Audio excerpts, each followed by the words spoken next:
मुसीको बिहे। कुनै वनमा एकजना ऋषि बस्दथे।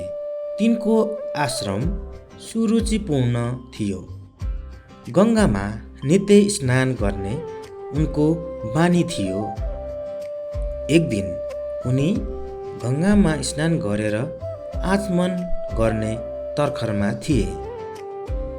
त्यसै बेला बाजको कब्जाबाट खुस्केकी एउटी मुसी आकाशबाट झरेर उनको हातमा पर्यो।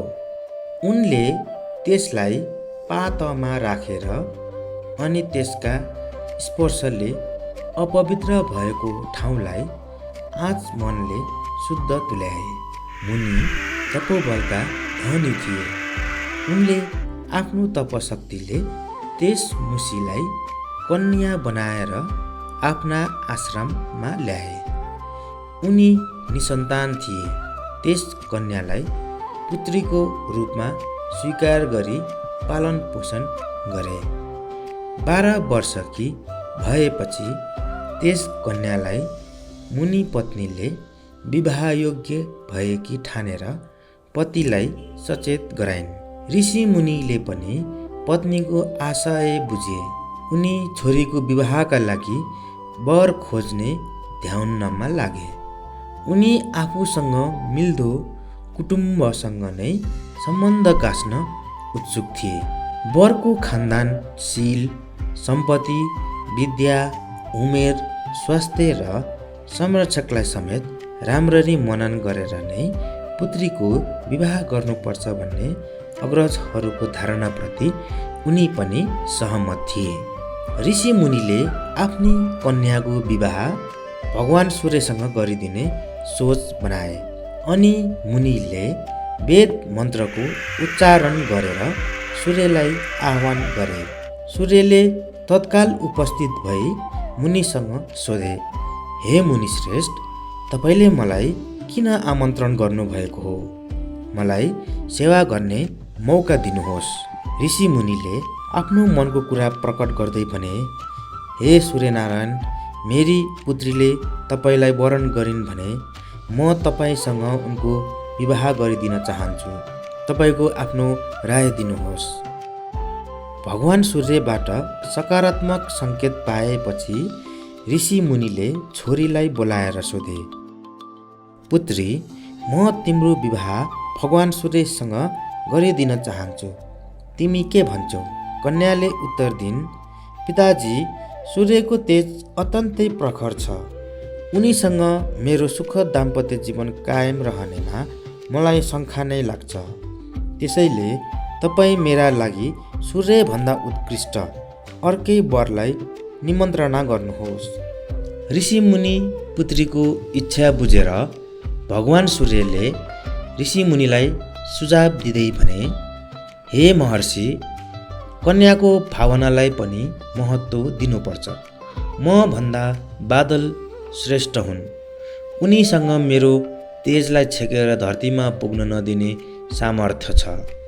तसर्थ तपाईँकी कन्याका लागि बादल उपयुक्त वर ठहरिन सक्छन्। त्यति सल्लाह दिएर भगवान सूर्य अलग भए। मुनिले पूर्व ऋतले मेघलाई बोलाए। मेघबाट पनि पुत्रीको वरण हुने सङ्केत पाएपछि उनले पुत्रीको मनसाय बुझ्ने प्रयत्न गरे। ती कन्याले बाबुको विचार बुझिसकेपछि भनिन्, पिताजी, यी बादल जड जस्ता छन्। यिनको स्वरूप पनि ध्वाँसे छ। त्यसैले म यिनलाई आफ्नो वरको रूपमा स्वीकार गरेर सुखी बन्न सक्दिनँ। त्यसैले मलाई बादलभन्दा उत्तम वर जुटाइदिनुहोस्। छोरीको ठाडो इन्कार सुनेर ऋषि मुनि स्तम्भ भए। ऋषि मुनिको ठिट लाग्दो अवस्था देखेर बादललाई पीर लाग्यो। उनी मुनिलाई सहयोग गर्न उत्सुक थिए। उनले भने, हे ऋषि मुनिवर, म भन्दा श्रेष्ठ पात्र वायु हुन्। वायुका सामु म स्थिर भएर बस्न सक्दिनँ। वायुले मलाई सहजै तितर-बितर पार्छन्। त्यसैले तपाईँकी कन्याका लागि वायु नै उपयुक्त वर ठहरिन्छन्। ऋषि मुनिलाई आफ्नो राय चढाएर बादल आफ्नो बाटो लागे। ऋषिमुनिले वैदिक विधिले वायुलाई बोलाए। वायु पनि तत्काल मुनिका सामु उपस्थित भए। ऋषिमुनिको आशय बुझेर वायुले सहयोगी बन्न स्वीकार गरे। अनि ऋषिमुनिले वायुकै सामु आफ्नी कन्यालाई सोधे, पुत्री, तिमी वायुलाई आफ्नो वर स्वीकार गर्न राजी छौ? कन्याले उत्तर दिइन्, वायुको स्वभाव चञ्चले छ, यिनीसँग मेरो ठ्याक नखान सक्छ। त्यसैले तपाईँ यीभन्दा गतिलो वरको छनौटमा ध्यान दिनुहोस्। ऋषिमुनिको सदाशयबाट वायु प्रसन्न थिए। उनले ऋषिमुनिलाई सल्लाह दिँदै भने, हे ऋषिश्रेष्ठ, म भन्दा पुरुषार्थी पहाड छन्। उनी मेरो वेगलाई अवरुद्ध गर्ने सामर्थ्य राख्छन्। तपाईँकी कन्याको विवाह उनीसँग गरिदिँदा उचित नै हुने ठान्दछु।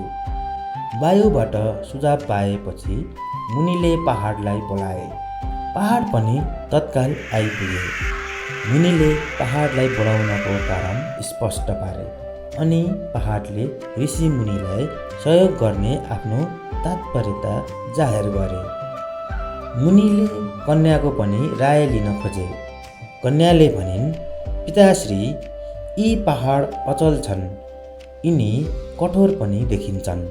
म जस्ती कोमलाङ्गीका लागि पहाड सुहाउँदा वर हुँदैनन्।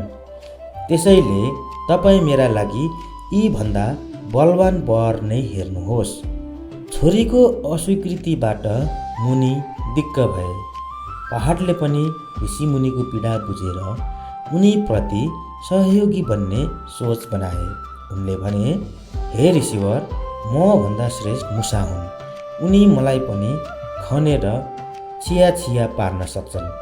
तपाईँकी छोरीका लागि तिनी नै योग्य हुन्छन्। पहाड आफ्नो बाटो लागे। मुनिको विशेष आग्रहमा मुसाका राजा त्यहाँ उपस्थित भए। मुनिले यथोचित सत्कार गरी आफूले उनलाई बोलाउनका अभिप्राय प्रष्ट पारे। मुसा राज पनि सहमतिमा आउन तयार देखिए। मुसा राजलाई देख्ने बित्तिकै ती कन्यामा सजातीय भाव पैदा भयो। तिनी हर्षले रोमाञ्चित भइन्।